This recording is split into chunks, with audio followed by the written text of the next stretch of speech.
Bismillahirrahmanirrahim. Qala al-muhaddits rahimahullahu ta'ala wa nafa'ana bihi wa bi ulumihi fid dharain. Amin. An Ibnu Mas'ud radhiyallahu anhu qala. Hadis ini dari Ibnu Mas'ud, semoga Allah meridhoinya. Qala, Ibnu Mas'ud berkata, qala Rasulullah sallallahu alaihi wasallam, telah bersabda Rasulullah sallallahu alaihi wasallam, laisal mu'minu bit-ta'ani, tidak termasuk orang mukmin orang yang banyak menikam musuh, walal la'ani, dan bukan juga orang yang suka mengutuk, walal fahishi, dan bukan juga orang yang melewati batas, walal bazi, dan bukan juga orang yang kotor. Rawahu Tirmizi wa qala haditsun hasan.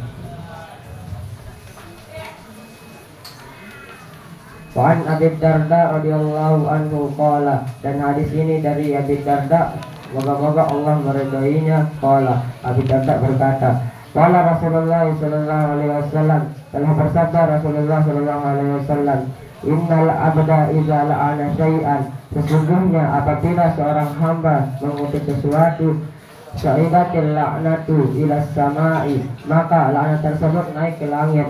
Fatughlaqu abwabus samai dunaha, tetapi pintu langit tertutup untuknya. Summa tahbitu ilal ardi, kemudian meluncur kembali ke bumi. Fatughlaqu abwabuha dunaha, di bumi juga semua pintu ditutup untuknya. Semua summa ta'khudhu yaminan wa shimalan, Baizalam tadi bermasakan raja'at ilal ladzi lu'ina, kemudian ia bolak-balik ke kanan dan ke kiri, tetapi ia tidak dapat menemukan ruang. Lalu ia akan menuju kepada sesuatu atau kepada orang yang dilaknat. Fa in kana ahlan lizalika, itu pun jika sesuatu itu pantas menerimanya. Wa illa raja'at ila qailiha, jika tidak pantas, maka laknat itu akan kembali kepada orang yang mengucapkan. Rawahu Abu Dawud. Maka hadis ini adalah ketika seorang hamba melaknat sesuatu, laknat itu akan naik ke atas langit, tapi pintu-pintu langit itu akan tertutup.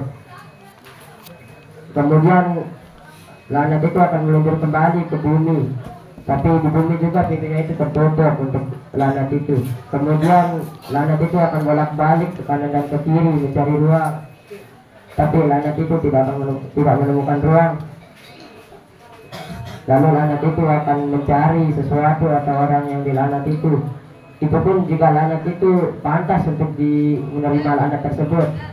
Jika tidak pantas orang itu menerima laknat, maka orang yang mengucapkan laknat itulah yang akan terlaknat. Rawahu Abu Dawud, hadis riwayat Abu Dawud. Wa an Imran ibn Husain radhiyallahu anhu qala, hadis dari Imran ibn Husain, moga-moga Allah meridhai keduanya. Qala, berkata Imran, bainama Rasulullah sallallahu alaihi wasallam bi ba'di asfarihi, ketika Rasulullah sallallahu alaihi wasallam dalam suatu perjalanan, wa imra'atun minal ansari ala naqatin pada jirat fala anatha, dan ada perempuan dari kaum Ansar yang melaknat untanya semata-mata karena merasa bosan. Wasami anzalika Rasulullah sallallahu alaihi wasallam, maka mendengar hal yang demikian itu oleh Rasulullah sallallahu alaihi wasallam. Faqala, maka bersabda Rasulullah sallallahu alaihi wasallam, khuduma 'alaiha, ambillah apa yang ada padanya, wada'uha fa innaha mal'unah, dan tinggalkan ia, maka sesungguhnya ialah yang tertutup.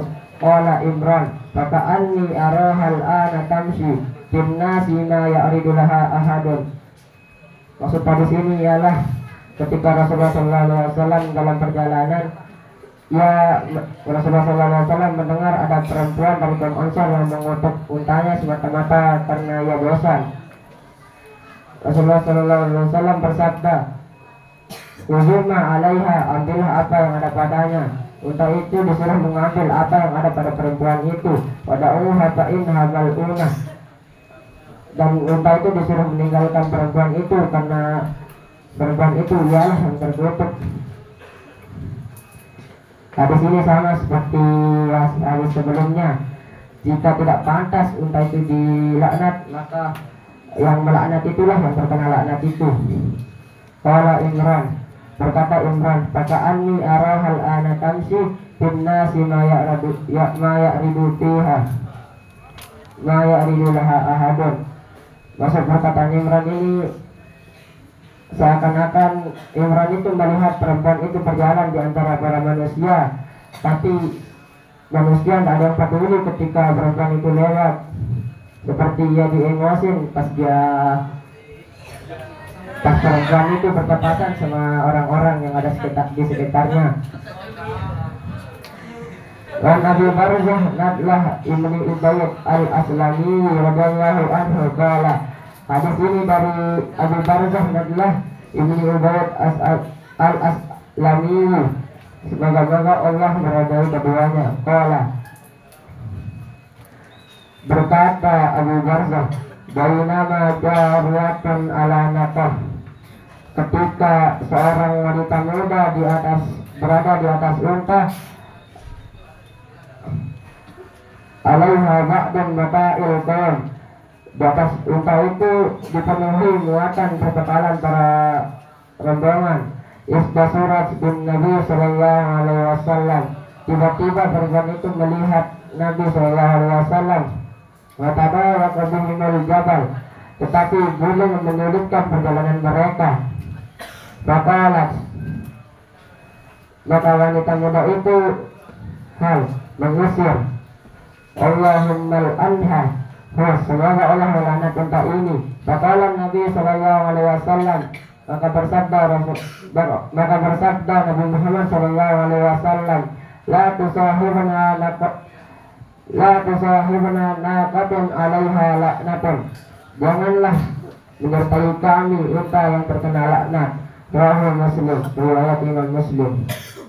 Qauluhu, perkataannya, hal bifathil ha'il muhmalah wa iskanil lam, dengan difathahkannya ha al-muhmalah dan disukunkannya lam. Wa huwa kalimatun li zajril ibil, yaitu satu kalimat untuk mengusir unta. Al-muhmalah yang tidak bertitik, fathil ha'il muhmalah, hak yang tidak bertitik. Bifathil ha'il muhmalah, hak yang tidak bertitik, wa iskanil lam dan disukunkannya lam. Bahwa kalimat yang dizajril ibil, yaitu satu kalimat untuk mengusir unta. Wa'lam anna hadzal hadisa qad yastasqilu maknahu, dan ketahuilah bahwa kandungan hadis ini sedikit sulit untuk dipahami maknanya. Wala iskala fihi, tiada kesamaran padanya. Dalil muradu, akan tetapi sesungguhnya maksud hadis ini annahyu antusahibahum, adalah larangan bahwa disertakannya tilkan naqah, unta tersebut. Walaisa fihi nahyun an bai'iha, dan tiada padanya larangan tersebut daripada menjual, wasabhiha, dan menyembelih, warukubiha, atau menungganginya, fi ghairi suhbatin Nabi sallallahu alaihi wasallam, pada selain menyertai Nabi sallallahu alaihi wasallam. Bal kullu zalika wa ma siwahu min at-tasarrufati, akan tetapi setiap yang demikian itu dan apa selainnya yang berupa pengelolaan, jaizun la man aminhu, itu boleh, tidak ada larangan darinya, illa min musahabatin Nabi sallallahu alaihi wasallam biha, kecuali dari yang menyertai Nabi sallallahu alaihi wasallam dengannya. Lianna hazi tasarrufati, karena bahwasannya ini pengelolaan, kullaha kanat jaizatan, semua itu boleh. Kemudian ba'dun minha, maka kemudian dilarang sebagian darinya, sebagian baki ala makana, maka menyisakan sisa atas apa yang ada. Wallahu a'lam bishawab.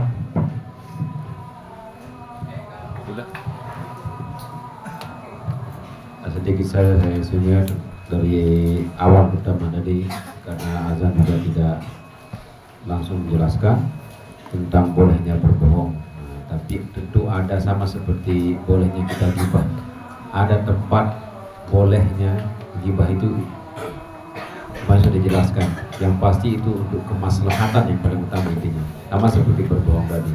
Misalnya ada orang-orang yang baik-baik ini, ada santri misalnya yang baik-baik sedang dikejar-kejar orang. Kita berpapasan dengan santri itu, dia langsung sembunyi. Ada orang jahat yang mengejar-ngejar dia, nanya kepada kita, kamu lihat misalnya ada enggak dia lewat, dia bilang misalnya nanya. Padahal kita lihat kan dia lewat, enggak ada. Nah itu tujuan kita apa? Kita berbohong di sana untuk melindungi orang yang baik tersebut, santri yang dikejar oleh orang yang zalim tersebut, orang yang jahat. Nah itu salah satu contohnya. Begitu juga kemarin kan sudah dibahas juga tentang bolehnya gibah. Nah, tapi gibah di sana itu maksudnya kembali kita jelaskan, yaitu kalau orang melaporkan kejahatan orang lain dengan tujuan untuk menegakkan hukum. Nah itu misalnya kita laporin ke ustaz, ke mudabbir misalnya, kelakuan tidak baik dari teman kita misalnya, untuk diberikan ditahkim, bukan untuk menyakiti, bukan. Atau kita lapor ke polisi tentang kejahatan orang, tentang pencurian. Nah itu hal yang dibolehkan. Kan kita membicarakan kejelekannya, tapi kita bicarakan kejelekan itu tujuannya adalah untuk menegakkan hukum, untuk kebaikan maksudnya. Itu yang maksud dengan ada tempatnya gibah dibolehkan, bukan membicarakan semata-mata untuk mengangkat-angkat kejahatan orang lain itu, mengangkat-angkat kejelekannya, itu dia dimarahi, dibenci oleh orang lain, bukan. Sama seperti bolehnya berbohong tadi di awal-awal bab yang dibaca oleh Al-Ghazali. Dan begitu pun sekilas tadi sudah dijelaskan kalau yang aneh, yang dua tadi, Korin dengan Eliasa. Wallahu a'lam bishawab. Subhanakallahumma bihamdika